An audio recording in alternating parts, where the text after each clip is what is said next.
Hello bachcho, let's read this question. So this question says, an electric fan with effective area of cross section A accelerate air of density D to a speed V. What is the power needed for the purpose? इस purpose के लिए आपको कितनी power needed होगी? ठीक है, basically बच्चों आपको यहाँ पर ना पावर कैलकुलेट करके बताना है। ठीक है, तो इस क्वेश्चन का की कॉन्सेप्ट आप बच्चों क्या लिख सकते हैं? देखिए, पावर लिख सकते हैं। ठीक है, पावर ऑफ द फैन लिख सकते हैं या फिर power of the source. This will be the key concept of this question. Power देखिए बच्चों किसके इक्वल होता है? पावर होता है आपका rate of work done, define करते हैं। ठीक है, रेट ऑफ वर्क डन के इक्वल होते हैं। ठीक है, अब यहाँ पर बोल रखा है, देखिए electric fan with effective area of cross section A accelerate air. ठीक है, इलेक्ट्रिक फैन का देखिए जो प्लेट्स होगी उसका area of cross section given कर रखा है। ठीक है, एक्सेलरेट कर रहा है एयर को जिसकी डेंसिटी डी है to speed V. What is the power needed for the purpose? ठीक है, ओके। इनिशियल स्पीड आपकी जीरो एज्यूम करेंगे, फाइनल स्पीड आपको यहाँ पर क्या क्या दे रखा है? वी दे रखा है। ठीक है, एक्सेलरेट कर रहा है तो एक्सेलेशन आप यहाँ पर कांस्टेंट। चलो, एक्सेलेशन के रिगार्डिंग कुछ हिंट भी नहीं दे रखी, तो आप इसको वर्क एनर्जी थ्योरम से सॉल्व कर लीजिए।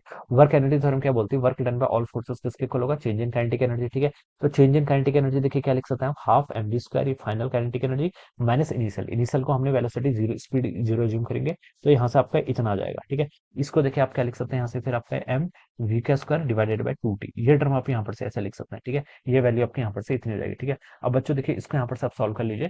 आपको देखिए मास तो क्वेश्चन में गिवन नहीं कर रखा है। मास क्या है? ये एयर का मास है। ठीक है, एयर का मास। ठीक है, लेकिन देखिए हमें गिवन कर रखे है कि एयर आपकी एक्सेलरेट कर रही है किस डेंसिटी से? डी इसकी डेंसिटी है। ठीक है, तो मास को देखिए हम क्या लिख सकते हैं? Density into volume. ठीक है, डेंसिटी और इफेक्टिव एरिया क्रॉस सेक्शन देखिए कितना दे रखा है? ए के इक्वल। ठीक है, इंटू देखिए क्या होता है? देखिए मास किसके इक्वल होता है? Density into volume.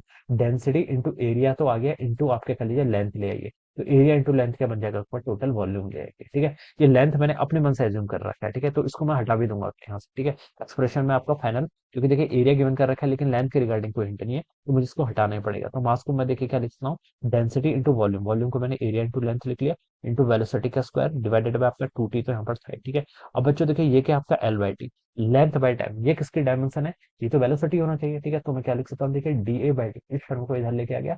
Length by time velocity, velocity into velocity का स्क्वायर है तो वेलोसिटी का कितना होगा? क्यूब हो जाएगा। तो ये आपका हो जाएगा density into area times velocity का क्यूब डिवाइडेड बाय टू।